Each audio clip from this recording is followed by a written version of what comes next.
안녕하십니까. 2024년 고2 3월 18번 문제 해설을 시작하도록 하겠습니다.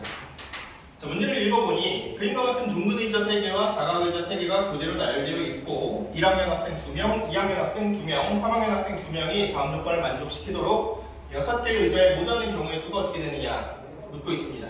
가조건을 보니까 2학년 학생은 사각 의자에만 앉는다. 나조건을 보니까 같은 학년 학생은 서로 이웃해서 앉지 않는다. 떨어져서 앉는다고 얘기하는 거죠. 이런 두 조건을 만족시키는 상태로 총 6명 나열하는 경우의 수가 어떻게 되는가 묻고 있는데 1학년 학생 2명이잖아요. 그래서 1학년 학생을 A1과 A2라고 생각을 하려고 하고요. 2학년 학생을 B1과 B2라고 저는 생각을 하려고 해요. 3학년 학생을 갖다가 C1 그리고 C2라고 생각을 하고 그리고 나서 어떻게 나열하는지 생각을 한번 해볼 건데 2학년 학생들이 사각 의자에만 앉는다고 했지 않습니까? 근데 사각 의자가 두 번째, 네 번째, 여섯 번째에 나열되어 있으니까 굳이 사각 의자, 둥근 의자 구분하지 말고 문자 배열로 생각을 한번 해보려고 해요. 이렇게 총 6개의 배열이 있는 거고 그 6개의 배열 안에 2학년 학생들 뭐 어떻게 나열되어야 되는지 그런 것들 한번 구체적으로 따져보자는 얘기입니다.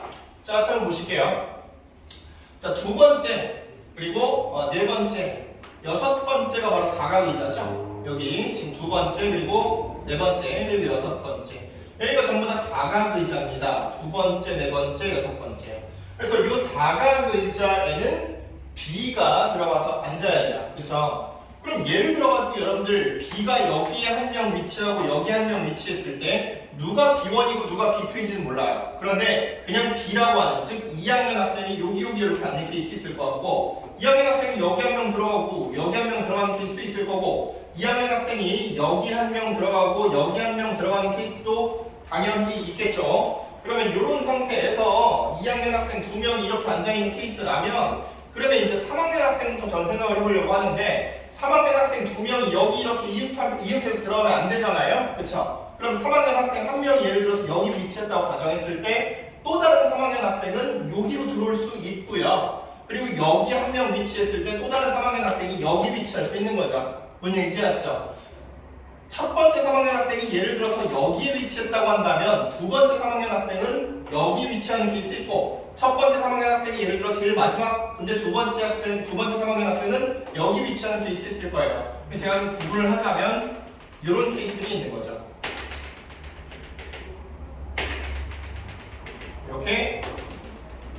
이렇게요. 그럼 여러분들 지금 보세요. B는 어차피 두 번째, B는 네 번째에 들어와 있는 케이스 안에서 지금 말씀드리고 있는 겁니다. B는 어차피 두 번째, 네 번째로 들어와 있는 거고 C라고 하는 그 3학년 학생이 첫 번째와 뭐 다섯 번째죠. 다섯 번째 들어갈 수 있고 세 번째와 다섯 번째 들어갈 수 있고 C가 첫 번째와 여섯 번째 들어갈 수 있고 C가 세 번째와 여섯 번째 들어갈 수 있어요. 그럼 B도 두 자리 차지하고 있고 C도 두 자리 차지하고 있으니까 나머지 두 자리는 자연스럽게 누구의 자리예요? A의 자리가 되는 것이죠. 무슨 얘기인지 아시죠? 그럼 이런 케이스 안에서는 지금 이렇게 나열해 놓은 이런 케이스 안에서는 총 A와 B와 C라는 그 학년의 학생들이 몇 번째 위치에 들어가는지만 저희가 카운팅을 했으니까 그 학년의 학생 중에서 네가 B1이고 네가 B2일 수 있고 네가 B2고 네가 B1일 수 있잖아요. 그렇게 서로 둘이 두 명의 같은 학년의 학생들이 두 가지씩의 경우의 수를 만들어내고 있잖아요. 그렇죠? 그럼 이 첫 번째 줄에서 경우의 수가 몇 가지 나와야 돼요? 이 첫 번째 줄에서 2 곱하기 2 곱하기 2 A끼리 위치 바꾸는 것, B끼리 위치 바꾸는 것, C끼리 위치 바꾸는 것 8가지가 있겠죠. 2 곱하기 2, 2 곱하기 2 계산해서 여기 8가지, 여기 8가지, 여기 8가지, 여기 8가지니까 8 곱하기 4 계산하시면 얼마 나와야 됩니까? 32쯤 나와야 되는 것이죠. 그렇죠? 그 다음에 이제 두 번째 케이스입니다. 두 번째 케이스는 B가 두 번째 그리고 B가 여섯 번째로 들어와 있는 이런 상황인데 이 상황을 가만히 보시게 되면 C가 예를 들어서 여기로 들어와야 돼요. C가 여기로 들어오면 안 돼요. C가 예를 들어 여기로 들어온다면 C가 여기로 들어온다면 C가 여기로 들어온다면 또 다른 C는 여기로 들어와야만 되죠. 그러니까 제가 얘기하고 싶은 논지는 뭐냐면 C 한 명이 여기로 들어왔다. 그럼 나머지 C는 여기 올 수 없으니까 여기로 무조건 들어와야 되는 거고요. A도 이렇게 분리가 돼야 되는 거고 이웃하지 않게끔 만약에 C가 예를 들어 한 명이라도 여기로 들어왔다면 나머지 C는 여기로 들어올 수 없어요. 나머지 한 명의 C가 여기로 들어오면 A끼리 이웃하게 되니까 그죠? C가 자연스럽게 여기를 차지하고 앉아서 나머지를 A가 채울 수 있는 구조가 돼야 되는 거죠.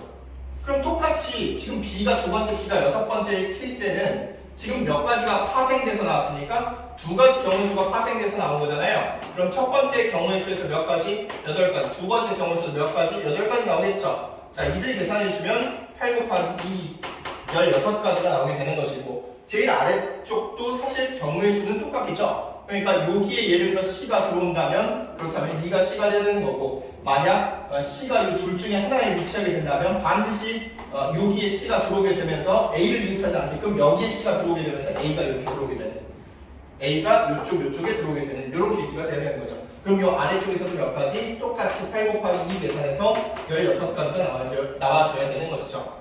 그럼 토탈 32가지, 16가지 계산해 보시면 64가지, 64가지가 정답이라는 걸 우리가 알 수가 있겠습니다.